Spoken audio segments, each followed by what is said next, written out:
Bonjour à toutes et à tous. Alors, aujourd'hui, on va s'attaquer à un gros morceau de notre programme d'histoire en seconde, la fameuse démocratie athénienne. Quand on pense à Athènes, on a tout de suite l'image de l'âge d'or, du berceau de la démocratie. C'est une idée qu'on entend partout. Mais est-ce que c'est si simple? Est-ce que cette image est vraiment fidèle à la réalité? C'est tout l'enjeu de notre question du jour. En quoi ce modèle athénien, qui est absolument fondateur pour notre monde, repose en fait sur des mécanismes assez durs d'exclusion et de domination? C'est ce qu'on va décortiquer ensemble.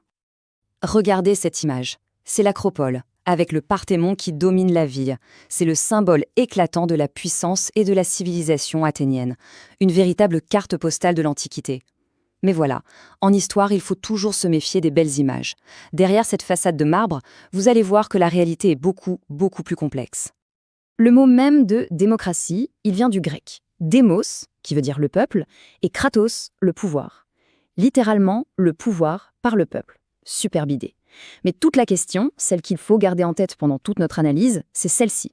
Qui est ce peuple? De qui parle-t-on exactement quand on dit le démos à Athènes? Qui a vraiment le droit de prendre les décisions? Alors, pour répondre à notre problématique, on va procéder en 3 temps. D'abord, on va disséquer le fonctionnement des institutions. Comment ça marche concrètement, la démocratie à Athènes? Ensuite, deuxième partie, on va s'intéresser à l'argent. Parce que oui, la démocratie, ça a un coût. On verra quel est son moteur économique. Et enfin, dans une troisième partie, on s'attaquera au cœur du problème. Qui sont les grands oubliés, les exclus de ce système? Allez, on commence tout de suite. Le système politique athénien, il repose sur 3 grandes institutions. D'abord, l'Ecclésia. C'est l'assemblée de tous les citoyens. C'est là, sur une colline qu'on appelle la Pnyx, qu'on vote les lois, la paix, la guerre. Ensuite, la Boulée. C'est un conseil de 500 citoyens qui sont chargés de préparer les lois qui seront ensuite discutées à l'Ecclésia. Et enfin, l'Héliée, qui est un immense tribunal populaire. Fait intéressant, pour la Boulée et l'Héliée, les membres ne sont pas élus, ils sont tirés au sort. Pour les Athéniens, c'était le summum de la démocratie, le moyen d'assurer que tout le monde ait une chance de participer, et c'était même vu comme un choix des dieux. Bon, alors, qui peut participer à tout ça? Qui est citoyen? Et là, attention, accrochez-vous bien. Les conditions sont ultra restrictives. Il faut être un homme, libre, adulte. Et surtout, le point décisif, c'est la loi de Périclès en 451 avant notre ère. À partir de cette date, il faut être né non seulement d'un père citoyen, mais aussi d'une mère qui soit elle-même fille de citoyen. C'est une fermeture radicale. Regardez l'impact sur les chiffres. Le nombre de citoyens s'effondre. On passe de 40 000 à peine plus de 20 000. Autrement dit, la citoyenneté devient un club très, très sélect. Donc vous le voyez, être citoyen à Athènes, c'est pas juste un droit qu'on a sur le papier. C'est un vrai métier, ça prend du temps. On parle de démocratie directe. Ça, c'est une notion clé. Ça veut dire que les citoyens ne votent pas pour des représentants qui vont décider à leur place, comme nous aujourd'hui. Non, ils exercent le pouvoir eux-mêmes, directement, en allant à l'Assemblée, en siégeant dans les tribunaux. C'est une implication de tous les instants. Mais là, il y a une question qui doit vous venir à l'esprit. Comment un paysan ou un artisan, qui doit travailler pour nourrir sa famille, peut-il se permettre de passer ses journées à faire de la politique?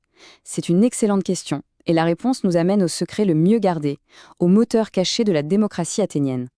Observez cette carte à gauche. Elle montre ce qu'on appelle la Ligue de Délos.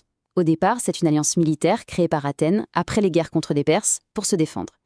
Mais très vite, cette alliance va se transformer en un véritable empire maritime athénien. Les cités alliées sont forcées de payer un lourd impôt, le tribut. Et cet argent qui devait servir à la défense commune va en fait être massivement détourné au profit d'une seule ville, Athènes. Et attention, ce n'est pas juste notre regard d'aujourd'hui qui critique ça. Déjà à l'époque, ça faisait grincer des dents. L'historien Plutarque nous rapporte ici les critiques qui étaient adressées à Périclès. Le message est clair, Athènes se construit une démocratie de rêve et des monuments magnifiques avec l'argent de la domination qu'elle impose à ses alliés. L'un ne va pas sans l'autre. Et alors, que fait Athènes avec tout cet argent du tribut? Eh bien, Périclès va créer une innovation sociale et politique absolument géniale, le mistos. C'est quoi? C'est tout simplement une indemnité, une sorte de salaire, versé aux citoyens les plus pauvres pour chaque journée passée à l'Ecclésia ou au tribunal. Et ça change tout. Ça veut dire que même un citoyen modeste peut participer à la vie politique sans mettre en péril la survie de sa famille. C'est une mesure d'inclusion incroyable, mais financée par l'Empire. Bien. On a vu comment le système marchait et d'où venait l'argent. Il est temps maintenant de revenir à notre question de départ. Qui composait ce fameux démos? Et surtout, qui n'en faisait pas partie? Vous allez voir, la réponse est assez brutale. Ce graphique est spectaculaire. Regardez bien les proportions. Sur une population totale qu'on estime entre 150 000 et 200 000 personnes, vous avez environ 30 000 citoyens. Le reste, des étrangers résidents, qu'on appelle les métèques, et surtout une masse énorme d'esclaves, près de la moitié de la population. Le calcul est vite fait, les citoyens, ceux qui ont le pouvoir, ne représentent qu'une toute petite minorité, à peine 15 à 20% de la population totale de la cité. Ce tableau résume parfaitement la pyramide sociale très rigide d'Athènes. Tout en haut, le citoyen homme, avec tous les droits politiques. Juste en dessous, les femmes.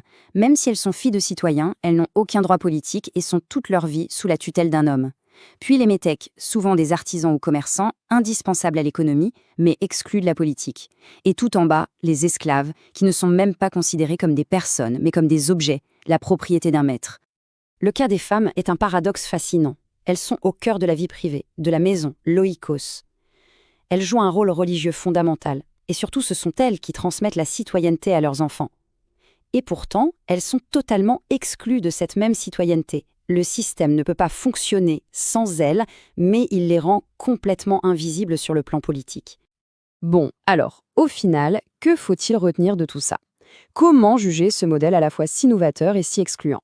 C'est le moment de faire le bilan de cet héritage qui, aujourd'hui encore, nous fascine et nous pose question. Cet objet, c'est un ostracon, un simple tesson de poterie. Mais il est incroyablement puissant. C'est avec ça que les citoyens votaient l'ostracisme, c'est-à-dire qu'ils pouvaient décider de bannir, d'exiler un des leurs pendant 10 ans s'ils estimaient qu'il devenait trop puissant et menaçait la démocratie. Cet ostracon, il symbolise parfaitement l'ambivalence du pouvoir citoyen. Le pouvoir de participer, oui, mais aussi le pouvoir terrible d'exclure l'un des siens. Donc, pour répondre à notre problématique de départ, oui, la démocratie athénienne est une expérience politique absolument révolutionnaire. Elle invente l'idée d'un pouvoir direct exercé par les citoyens.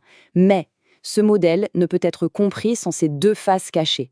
Un financement basé sur un empire qui domine ses voisins et une définition de la citoyenneté qui exclut l'écrasante majorité des habitants de la cité. C'est donc un héritage fondamental, oui, mais un héritage complexe, imparfait, qu'il est crucial de ne pas idéaliser. Et finalement, l'étude d'Athènes, ça nous renvoie à nous-mêmes. Examiner qui était inclus et qui était exclu il y a 2500 ans, ça nous force à nous poser des questions sur nos propres démocraties. Qui a vraiment la parole aujourd'hui? Qui se sent représenté? Qui sont les exclus de notre système? C'est peut-être ça, la leçon la plus importante et la plus actuelle que nous lègue Athènes. Je vous remercie de votre attention.